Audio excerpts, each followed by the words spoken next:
हरे कृष्णा। तो आज हम जानेंगे कि गोपियाँ कौन हैं।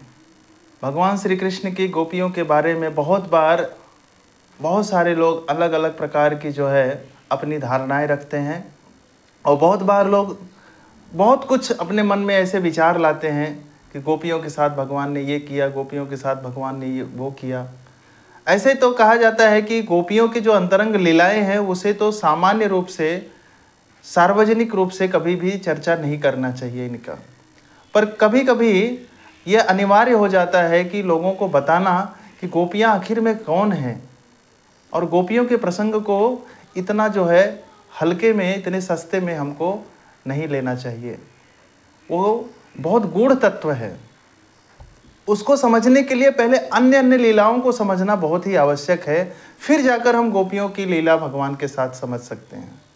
इसके पहले भगवान ने बहुत सारे असुरों का वध किया, भगवान का जन्म हुआ, भगवान मथुरा में गए, कंस चारूण का वध किया और इसके बाद भगवान द्वारिका में गए, भगवान वहाँ पर राजा बने और बहुत सारे राक्षसों का वध किया। कुरुक्षेत्र युद्ध स्थल में उन्होंने भगवत गीता का ज्ञान सुनाया अर्जुन को।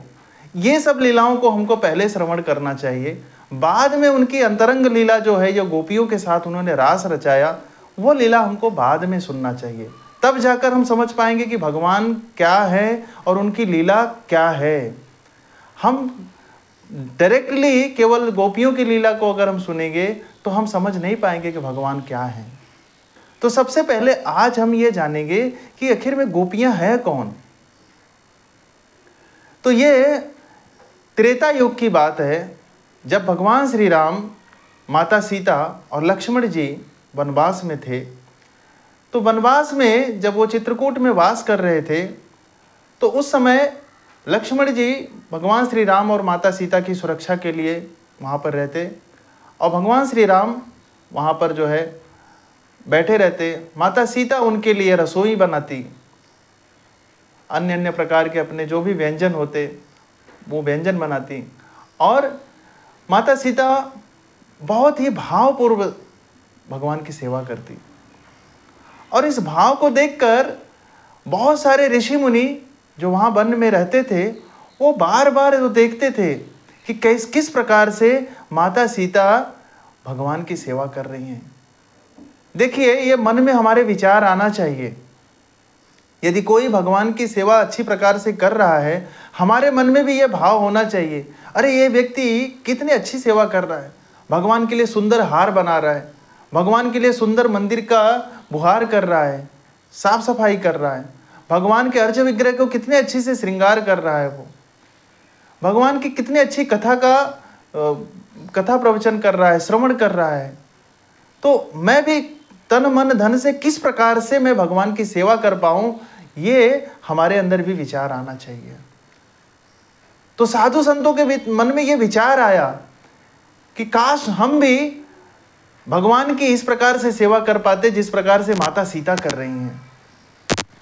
और जैसे ही सभी साधुओं के मन में ये विचार आया तो भगवान मुस्कुराने लगे और भगवान ने अपने अंतरंग हृदय से उनको एक मैसेज दिया कि इस जन्म में तो संभव नहीं हो सकेगा, इस जन्म में तो केवल और केवल मैं माता सीता के ही सेवा को स्वीकार करूंगा, क्योंकि मैंने एक पत्नी व्रत का अनुष्ठान किया है, मैंने एक पत्नी व्रत लिया है, मैं दूसरी पत्नी को ग्रहण नहीं करूंगा, इसलिए इस जन्म में आपको मौका नहीं मिलेगा। तो सारे साधु संत बड़े निराश हो गए। वो बोले, प्रभु फिर आखिर हमें कब मौका मिलेगा? तो भगवान ने कहा, आपको मौका जरूर मिलेगा। और कब? जब मैं द्वापर युग में आऊँगा तो मैं आप सभी को मौका दूंगा, आप सभी आना और मैं आप सभी को स्वीकार करूंगा। तो इस प्रकार से वही सारी गोपियां वही सारे जो साधु हैं, वही द्वापर युग में कौन बन के आए? गोपियां बन के आई और भगवान ने सबको मौका दिया। तो भगवान कभी भी हमारे जो हृदय में भगवान की सेवा करने की जो इच्छा प्रकट होती है, कभी भी भगवान उसको अपूर्ण नहीं करते, निश्चित रूप से उसको पूरा करेंगे यदि हमारी इच्छा पूरी तरह से शुद्ध है और भगवान के लिए समर्पित है। तो गोपियों के बारे में हम पहले जाने कि गोपियाँ कौन थी और उसके बाद वो किस प्रकार से भगवान के विशुद्ध भक्त हैं। वो कोई साधारण स्त्री नहीं है, वो बड़े बड़े ऋषि महामुनि हैं, वो जो भगवान के तपस्या कर रहे हैं कितने कितने जन्मों से, तब जाके उनको गोपी का जो है रूप मिला है। और वो बहुत ऊंचे स्तर की हैं। वो एक बार द्वारिका में नारद जी जब गए तो नारद जी ने पूछा, भगवान आप सबसे ज़्यादा किसे प्रेम करते हैं? तो भगवान ने कहा कि वृंदावन की गोपियों से। तो सारी जो द्वारिका की रानियां थी 16,108, नारद जी ने सोचा इनसे प्रेम नहीं करते भगवान। तो नारद जी से भगवान ने कहा, आप इसकी परीक्षा लेना चाहते हैं? तो उन्होंने कहा अवश्य। तो भगवान ने कहा, तो जाके आप एक काम कीजिए, आप बताइए कि भगवान को सर में दर्द हो रहा है और ये तभी ठीक हो सकता है जब किसी उनके भक्त का रज, उनके चरण रज, चरण की धूल उनके सर पे लगे, तभी जाकर वो ठीक हो सकते हैं। तो नारद जी ने कहा, अरे ये कौन कर सकता है, ये तो मैं नहीं कर सकता। तो बोले आप जाइए बाकी रानियों से पूछिए। तो नारद जी गए 16,108 रानियों के पास। उन्होंने कहा भगवान को सर दर्द हो रहा है, उनको आपके चरण की रज चाहिए। उन्होंने कहा नहीं नहीं नहीं, हम नहीं दे सकते, ये तो बहुत बड़ा अपराध हो जाएगा, हमारी चरण रज उनके सर पे लगेगी, हम तो घोर नरक में जाएंगे, नहीं ये हम नहीं कर सकते। तो वो भगवान ने कहा नारद जी को, नारद अब आप जाइए ब्रजवासियों के पास वृंदावन और गोपियों से यही बात आप कहिए। जैसे वहां पर पहुंचे ब्रजवासियों के पास और जब उन्होंने पूछा भगवान कैसे हैं, तो नारद जी ने कहा कि उनको सर में दर्द हो रहा है और उन्हें गोपियों से रज चाहिए। कोई अपना चरण रज दे सकता है जिससे भगवान का सर ठीक हो जाए? तो सारी गोपियां अपने चरण से रज निकाल निकाल के वो पूरा एक पोटली बना दी और नारद जी को कहा ये लेके जाइए हमारा सबका चरण रज और जल्दी से उनके सर पे लगाइए जिससे वो जल्दी ठीक हो जाए।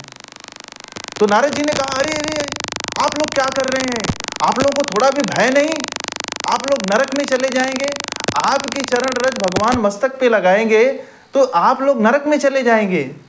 उन्होंने कहा हम नरक में जाएं या स्वर्ग में उससे हमें कोई परवाह नहीं, परंतु भगवान तो ठीक हो जाएंगे ना, हमारी सबसे ज़्यादा चिंता वही है।